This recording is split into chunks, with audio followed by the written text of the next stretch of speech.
भामाठाण ते पंढरपूर अडबंगनाथ पायी दिंडी पालखी सोहळ्याचे 14वे वर्ष उत्साहात सुरू। श्री क्षेत्र अडबंगनाथ देवस्थान भामाठाण ते पंढरपूर पायी दिंडी पालखी सोहळ्याचे रविवार दिनांक 12 जुलै रोजी सकाळी 9 वाजता देवस्थान येथून मठाधिपती स्वामी अरुणनाथ गिरीजी महाराज यांच्या मार्गदर्शनाखाली पंढरपूरकडे प्रस्थान झाली। सद्गुरू नारायण गिरीजी महाराज यांच्या कृपाशीर्वादाने अडबंगनाथ देवस्थान भामाठाण पायी दिंडी सोहळ्याचे हे 14वे वर्ष।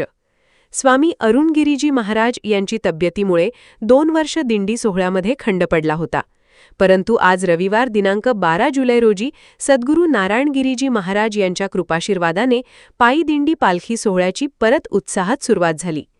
दिंडी सोहळ्याचे माळवाड गाव, मोठे वाडगाव, वडाळा महादेव मार्गे श्रीरामपूर येथे गुजराती मंगल कार्यालय येथे पहिला मुक्काम पार पडला।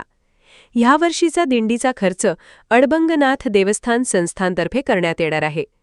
अडबंगनाथ पायी दिंडी पालखी सोहळ्यासाठी भामाठाणासह पंचकोशीतील भाविक पायी दिंडी पालखी प्रस्थानासाठी उपस्थित होते।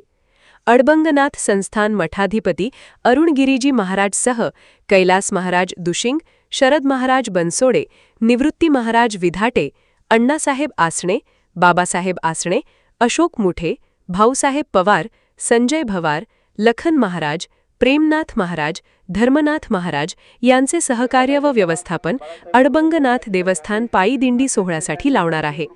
इंडिया सुपर न्यूज मराठीसाठी भामाठाण प्रतिनिधी राजू काजी। त्यांना धन्यवाद। बाळासाहेब गुरळे साहेब या ठिकाणी आहेत, अध्यक्ष त्यांनी 500 रुपये दिंडीला दिलेला आहे, त्यांना धन्यवाद। आणि सगळेच भजनी मंडळी त्यांनी भव्य स्वागत केल्याबद्दल मनापासून धन्यवाद। पत्रकार विनोद भाऊ काय म्हणते, त्यांनी या ठिकाणी शूटिंग घेतली, त्यांनाही धन्यवाद। सगळ्या बंधूंना गावकऱ्यांना धन्यवाद आहे।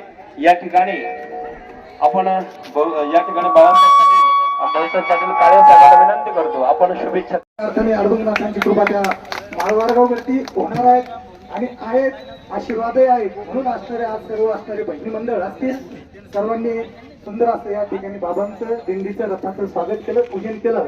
आणि ज्यांनी ज्यांनी या ठिकाणी अन्नदानाची सेवा केली, एक शीत दिसले अन्न कोटी कुळाची होई उदाहरणं, या नेमाप्रमाणे ज्यांनी ज्यांनी अन्नदान केलं असेल, ज्यांनी अगदी 1 रुपया या धर्मकार्यात दिला असेल, भगवंत त्याला 4 हाताने दिल्याशिवाय राहणार नाही। आणि सुंदर अशा सर्वांना मी भरभरून शुभेच्छा देतो।